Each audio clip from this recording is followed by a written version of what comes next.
Hey y'all, and welcome to Politibrawl. My name is Brian, and Eli Crane isn't just calling out Melanie Stansberry here, he makes sure that even the witnesses all know that he's fed up with the big government nonsense. Let's dive in. What the hell is going on? How can you sit here and defend this? They are literally breaking the law, the Constitution, appropriations law, federal labor laws, and dozens of statutory laws that Congress has passed. And meanwhile, my friends across the aisle are sitting here today saying that we're hyperventilating, that we're just clutching our pearls. Are you serious? Are you that out of touch with the American people?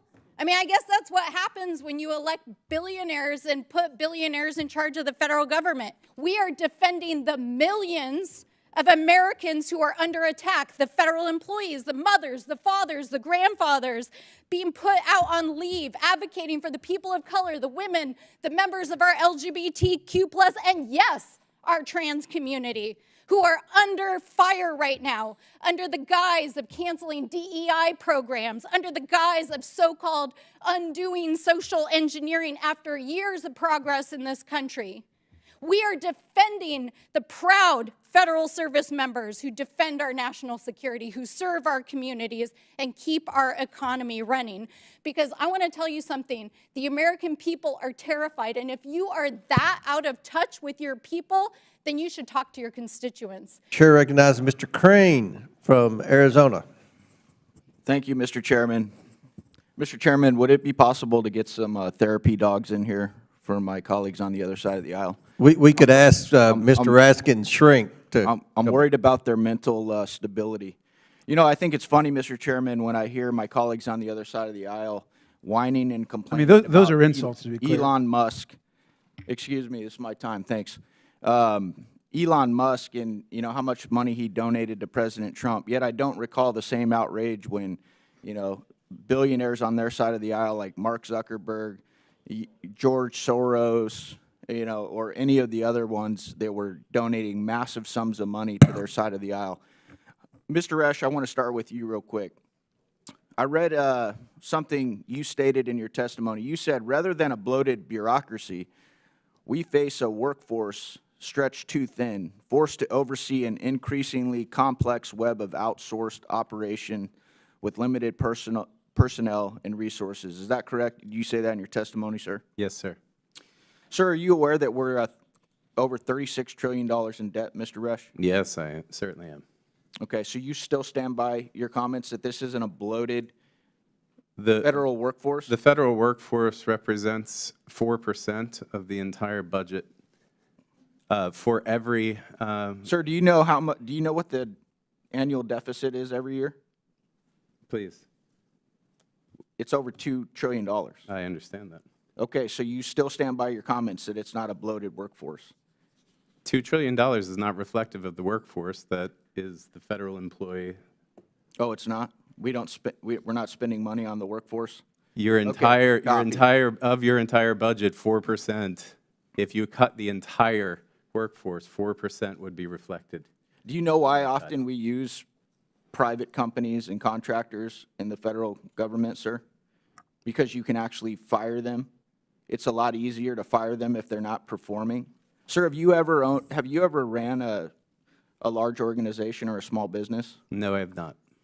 I just find it interesting that we bring in a governor of one of the United States who has actually run a state to talk about all the cuts, the elimination of fraud, waste, and abuse, and how she's got her state high-performing and made a bunch of changes so that they actually have a surplus.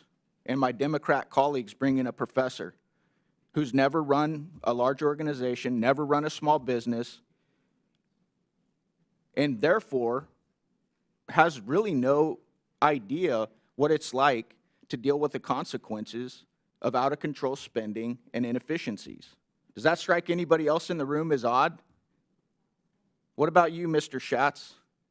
Who are you going to take advice from on efficiency? Somebody who's actually run a large organization or business or maybe a state And I'm not trying to throw shade at Dr. Resch and his profession. There's been a lot of professors in my life that have brought me a lot of value. But when we're talking about trying to add efficiencies to the largest government in the history of the world that's operating at $36 trillion national debt, $2 trillion annual deficit, Mr. Schatz, who are you going to take counsel and advice from?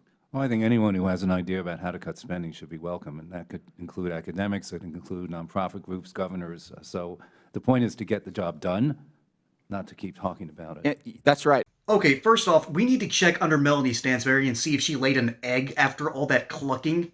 Good grief, when we called them out for being hysterical and weird and nonsensical, I think Melanie Stansberry was the first person that comes into our minds.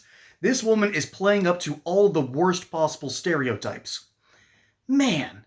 And then the good Mr. Resch over there, who was the Democrat professor talking about, well, 4% of the federal budget goes to federal workers. Okay. All right. What if we cut 25%? Would we save 1% on our budget? Yes. Then answer the question, you myopic muppet. This person is out there saying, oh, you shouldn't cut this. This is essential. No, that's like me cutting out a pound of belly fat. I need to. I've got a dad bod and winter's coming on. I can't pack on any more pounds. I gotta cut weight. Both literally and physically in this case. Hey, y'all. What if I told you that most collagen products aren't just a waste of money? They could be loaded with toxins that lead to skin issues, heart problems, and even cognitive decline. Sounds scary, but it's true. See, collagen is the most abundant protein found in the body, and our natural supply runs lower as we age. That's why so many people are turning to collagen to help with joint pain, bone health, and even look years younger. But here's the catch. You have to know what you're looking for, or you might be doing your body more harm than good. So before you buy another tub off of Amazon or from your local store, go check out the top 5 collagen warnings that every American needs to see, and take advantage of this special offer. It's a real quick read that can help save your health and your wallet. Right now, get a special bundled deal at a fraction of retail costs plus free shipping. This offer is only available at getnativepath.com/brawl. That's GetNativePath.com/brawl. Y'all, they don't understand this on purpose. He's trying to deflect and say, you need to listen to my advice because I'm smarter than you. This whole snooty, I'm better than you, looking down my nose at you kind of mentality of the liberal elite is something that we've been noticing for decades and decades and decades. They've always been like this. They're always going to continue to be like this. And it's why when Republicans become Democrats, they want to be welcomed inside that group, even though it means that they are the butt of all the jokes. They're invited to the cocktail parties, but you're the first to leave, and they'll all laugh at you behind your back. Meanwhile, you have former Democrats becoming sort of red-pilled, so to speak, realizing, oh, yeah, these people are full of nonsense, aren't they? And then they joke around with their Republicans, and you might only be 60% as conservative as, say, some of the folks in MAGA, but you're accepted. It's funny how that works. And the reason I'm getting off in the weeds on that subject is because I'm trying to explain the way that this whole fight around the Schumer shutdown is taking place. This video that you just saw was actually from a few months ago when they were all clutching their pearls about Doge. And now, those same people are silent. As federal workers, those that are definitely needed, like for instance air traffic controllers, are now working without their paychecks. There are flights that are being canceled all because the Democrat Party does not want the continuing resolution to pass so they can keep funding the government. And they know that the left-stream media is not going to give them any real scrutiny, so they can use Americans as hostage, federal workers as hostage, in order to get Republicans to cross the line and say, hey, continue those subsidies for illegal immigrants, wink, or else the EBT people get it.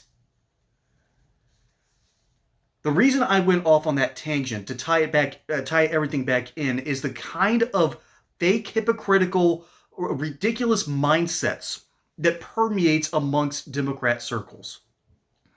The Democrat Party used to have three main slices of their pizza pie. Pro-labor, that was a big slice. That slice is gone. All right, they're gone. They're not Democrats anymore because after Citizens United, Democrats realized, oh, corporations really are people too. Wink. And then you have your minority voters, and they're out here wondering, wait a minute, why is nothing getting better? And why are you holding my EBT hostage? And it's not just minorities that take on EBT. There's a ton of folks out in Appalachia that need it. But people are starting to ask themselves some honest questions because guess what? This cool thing called the internet is based around content creation to get you to keep watching. And that's one of the greatest ways you can push back against the nonsense of the mainstream media is just to notice certain things and go, the people who were defending federal workers 6 months ago are now saying that they can basically get bent right now. All because in these smug back rooms, Democrats think that they're still in charge. They think they're better than you. They make you the butt of their jokes if you don't fully live up to their orthodoxy. This isn't just the left-wing element. This isn't just the liberal element. It's all of it. And the only people speaking out against it are guys like John Fetterman, and now he's the butt of all their jokes. Even his own people are saying, yeah, he really does have brain damage. You cannot be woke enough with that ideology and that orthodoxy. And thus, that's why I'm bringing up all this extra stuff.